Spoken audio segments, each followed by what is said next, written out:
Hola a todos y bienvenidos al cuarto capítulo de Macroeconomía de Chill. En el capítulo de hoy vamos a hablar sobre el riesgo.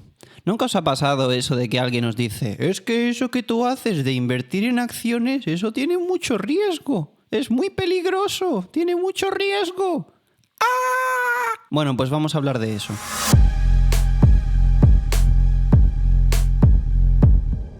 Bueno, pues en el capítulo de hoy os tengo preparado este infográfico donde dice riesgo y básicamente he calculado una serie de métricas para intentar explicaros una cosa muy sencilla, que es que el riesgo, el concepto de riesgo, hay que contextualizarlo y lo que es realmente arriesgado es no entender lo que es el riesgo.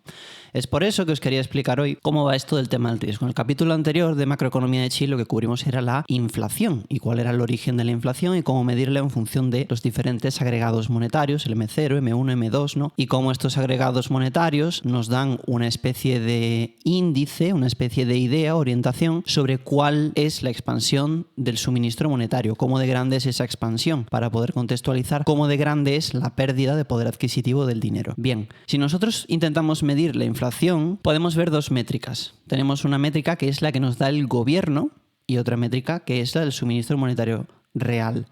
Yo he cogido a Grok y le he preguntado: oye Grok, dime a lo largo de los últimos 10 años cuál ha sido la inflación en función del IPC, o sea, lo que dice el Instituto Nacional de Estadística que la inflación ha sido a lo largo de los últimos 10 años, y te da unos números, ¿no? Este año un 3, este año un menos 0,1, puede ser negativa, este año un 1,5, ¿no? Y he cogido todos esos datos, los he agregado, los he calculado, he hecho una media, y el resultado que me ha dado en euros es que la inflación, según el gobierno, aproximadamente es de un 2,1%, medida por el IPC. Eso en euros contextualizado en España. También os doy lo mismo, pero en la economía americana, porque como sabemos el dólar es moneda de reserva, por tanto nos puede interesar hacer esa comparativa. Bien, en dólares es de un 2,9%, eso sería el CPI, el Consumer Price Index, que es el equivalente al IPC. Es importante mencionar que todos estos datos son Compound Annual Growth Rate, que significa que es una tasa de interés compuesto, es decir, que hace interés compuesto sobre sí mismo. Ahora lo vamos a ver en la gráfica que he dibujado aquí abajo para que entendáis lo que hay. Por otra parte, también he intentado hacer lo mismo con el suministro monetario. Le he pedido a Grok: oye, coge los incrementos del suministro monetario M2, que es el que se suele usar en economía, año a año en los últimos 10 años y hazme el agregado de todo eso y calcúlame la inflación media según el suministro monetario a lo largo de los últimos 10 años. En euros es de un 4,3% y en dólares es de un 6,2%. Insisto, tasa de interés compuesto anualizada, es decir, ¿qué hace interés compuesto sobre sí mismo? Entonces, es muy interesante este tema porque vosotros diréis: bueno, finanzas de chill, el gobierno me dice que la inflación es de un 2,1%, la inflación real es de un 4,3%. Vale. La diferencia entre la inflación según la medición del suministro monetario es de un 2%. ¿Qué más me da a mí que el yogur de costarme un euro pase a costarme 1,2 céntimos o que pase a costarme 1,4 céntimos? El tema está en que esto es un interés compuesto. Esto hace interés compuesto sobre sí mismo. Es decir, que pequeñas variaciones en esa tasa de interés suponen grandes variaciones a largo plazo.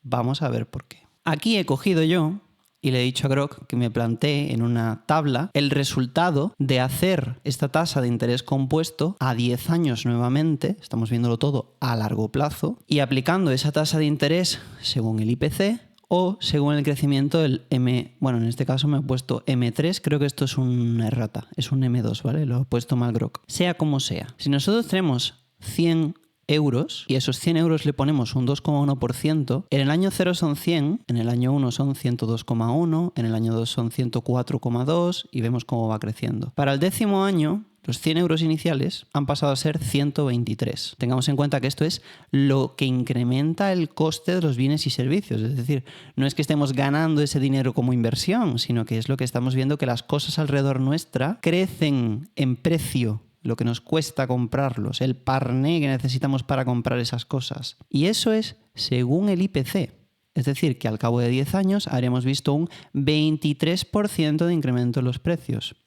Vamos a ver la diferencia que supone el 2,1% pasarlo a un 4,3%, que es el crecimiento Hola, bombón. Muy bien, aquí estoy. Todo va bien, bombón. ¿Y tú cómo estás?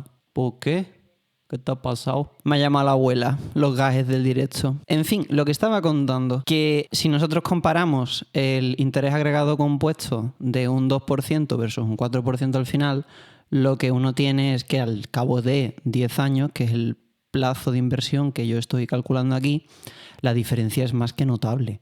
Porque si miramos el agregado monetario, estamos diciendo que un coste de 100 euros inicial se convierte en un coste de 153. No sé si habéis visto por ahí los típicos memes donde aparece un Dacia en 2008 cuesta X cantidad y luego lo traspasan, ¿no? En 2020 tanto, en 2025, y es como mucho más dinero muy rápido. Bien, pues ese es el efecto de una pequeña diferencia en la tasa de interés. Es por esto que cuando uno se hipoteca, y se hipoteca a 30 años, es muy importante asegurar que los tipos de intereses sean lo más bajos posible. Y por eso los tipos de interés variables son tan peligrosos. Porque al final una tasa de interés, una pequeña diferencia en una tasa de interés a largo plazo supone diferencias muy grandes en las cantidades de dinero. Y es por eso que la inflación, tal y como lo mide el gobierno, es una mentira. ¿Por qué? Porque es que, bueno, de entrada es que es la mitad de lo que realmente es. Lo más fuerte aún es que es eso. Cuando tú calculas el resultado al cabo de un periodo de tiempo, las diferencias son abismales. Lo mismo lo podemos ver aquí en dólares.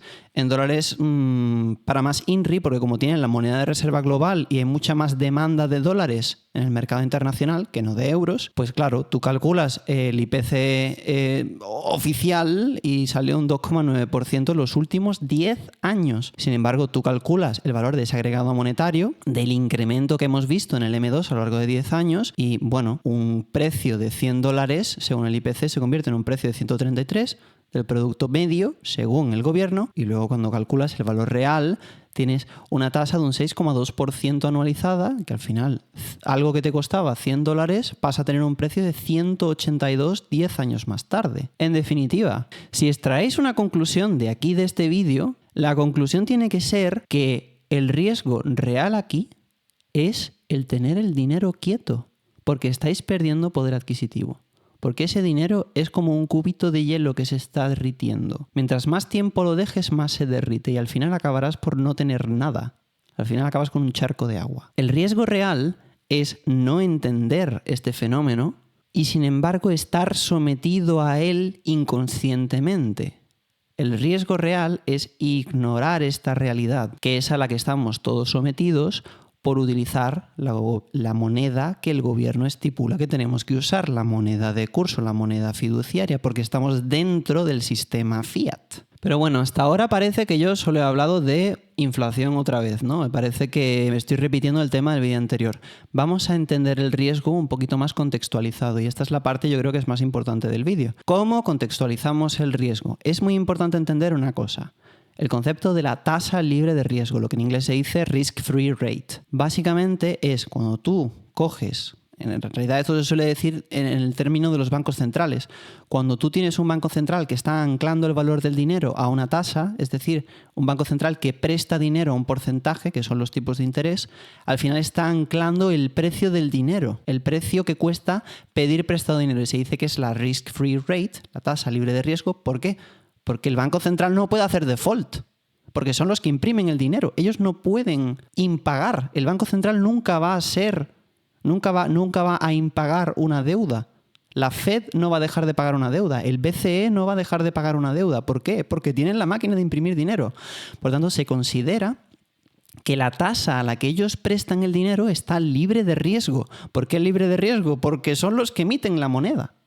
Entonces, eso es lo que establece un suelo en las tasas a las que tú puedes pedir prestado dinero. Y por supuesto, a la hora de invertir dinero, tú tienes eso en cuenta, porque tú dices, bueno, yo puedo prestar mi dinero a esa tasa y recibir un retorno garantizado, porque el Banco Central le presta a los gobiernos. Por lo tanto, yo puedo irme a un gobierno y decirle, toma, te presto mi dinero a la misma tasa que te lo presta un banco central.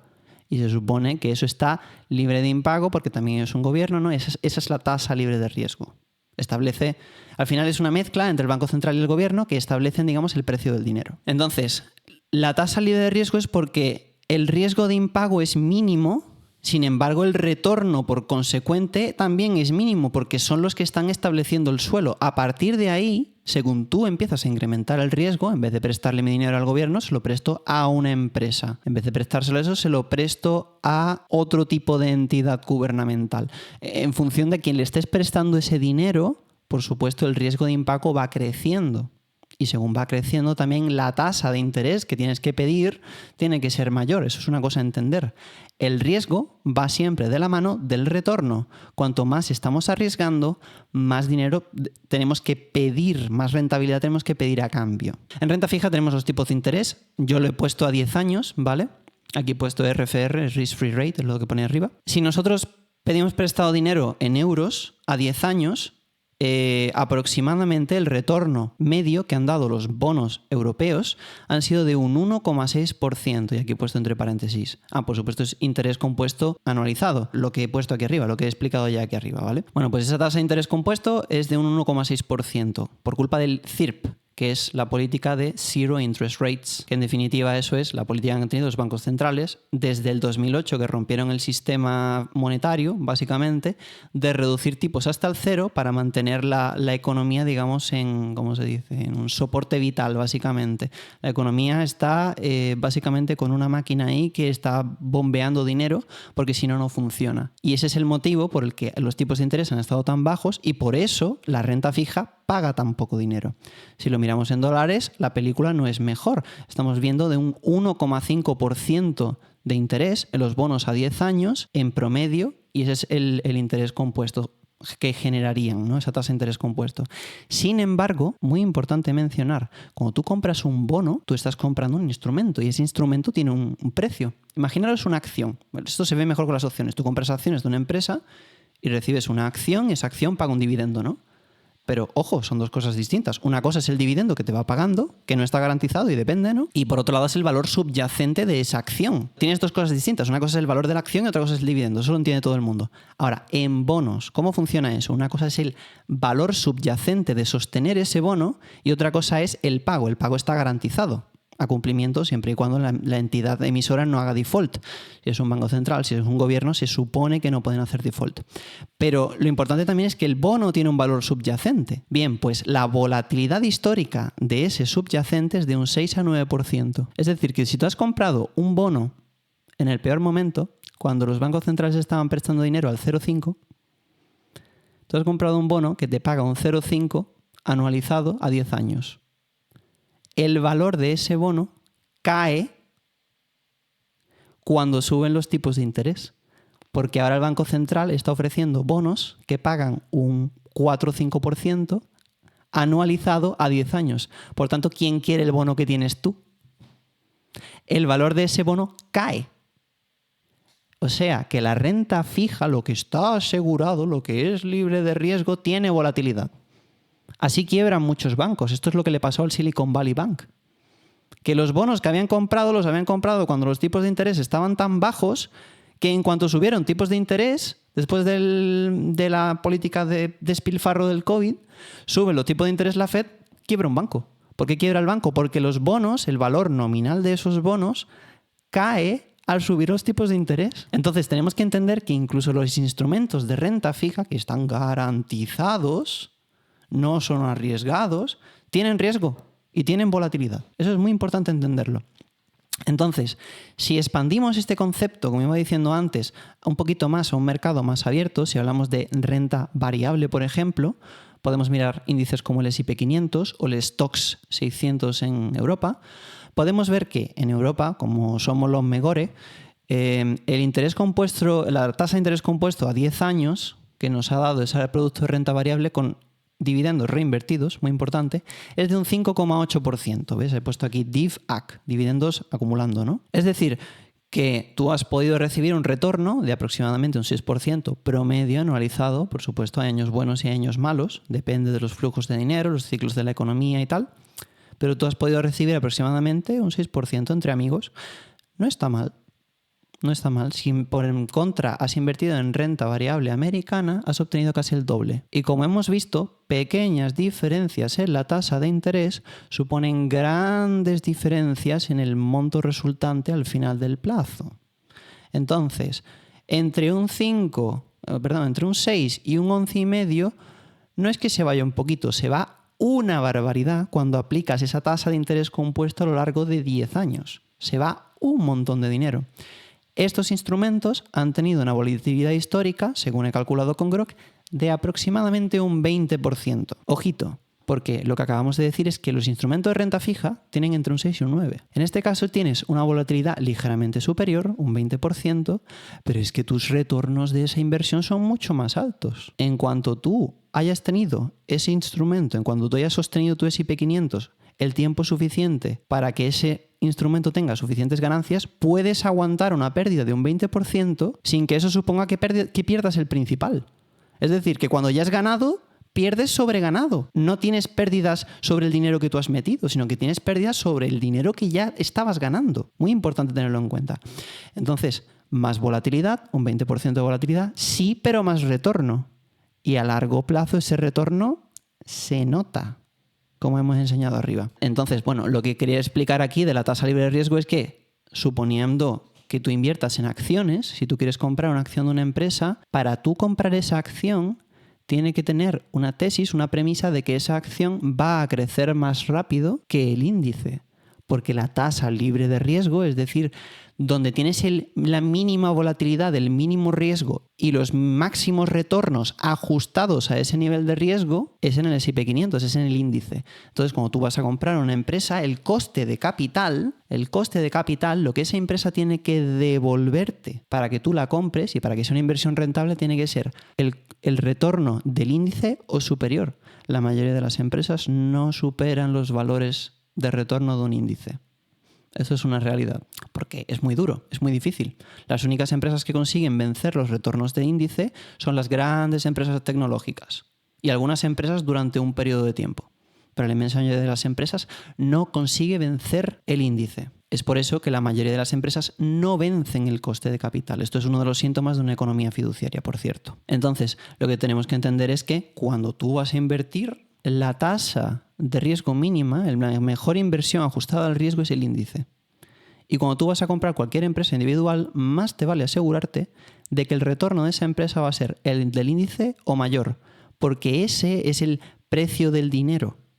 El precio del dinero en la economía de renta variable es el índice. Porque ¿para qué te voy a prestar yo a ti dinero, empresa? ¿Para qué voy a comprar yo acciones de ti, empresa X, si puedo comprar el índice y tener menos volatilidad, menos riesgo y más retorno? Me tienes que ofrecer un retorno más alto, ¿no? Es lo que explicaba antes del riesgo y el retorno, ¿no? Y ya por último, si hablamos de la economía digital, podemos establecer una tasa libre de riesgo también, que sería Bitcoin.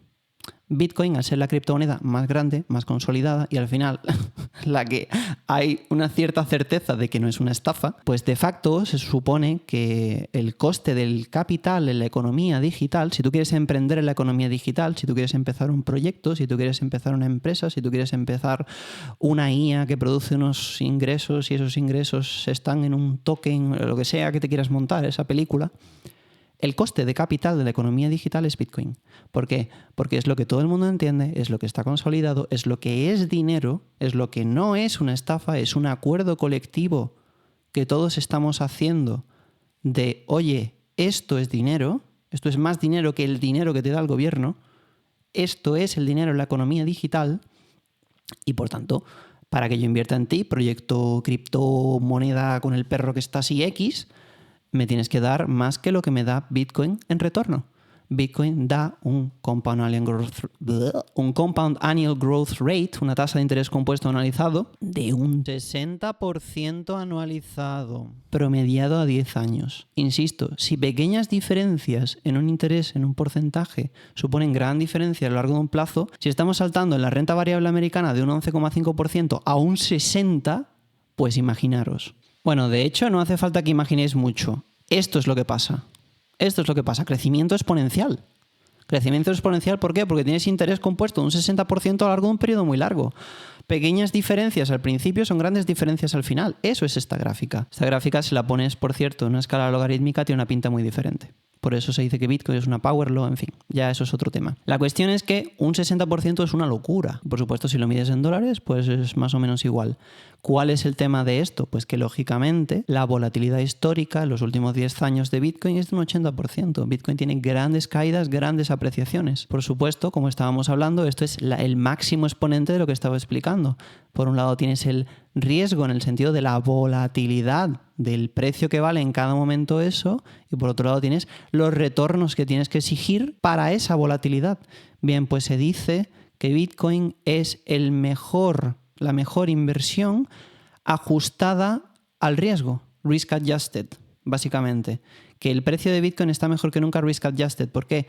Porque teniendo en cuenta el riesgo que tenemos, que ya a día de hoy es poco porque es un activo consolidado, ya está dentro de Wall Street, ya tenemos las ETFs por parte de grandes gestoras como BlackRock, ya tenemos al presidente diciendo que van a hacer una reserva estratégica, ya tenemos a China hablando de él, ya tenemos a Putin hablando de él, ya tenemos a todos los agentes geopolíticos y todo el mundo está ya dándole una validación a esto.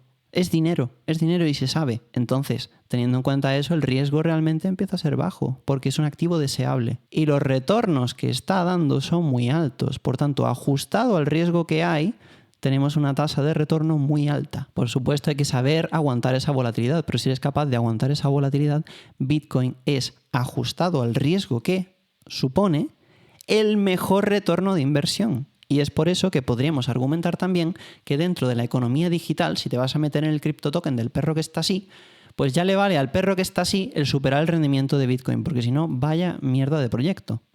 Con perdón. Así que nada, chicos, espero que este vídeo haya sido ilustrativo y que hayáis entendido un poquito mejor con este vídeo de qué va esa película del riesgo. Porque las inversiones son arriesgadas. Esto tiene un riesgo muy alto, esto tiene un riesgo muy bajo. Esta es la explicación de cómo se mide el riesgo. Entendiendo esto, podéis hacer vuestras inversiones en función de vuestra tolerancia al riesgo. Por supuesto, mientras más tolerancia al riesgo tenéis, más potenciales ganancias podéis tener en un futuro o más potenciales pérdidas, porque mayor es vuestra volatilidad. Sea como sea, espero que haya sido útil.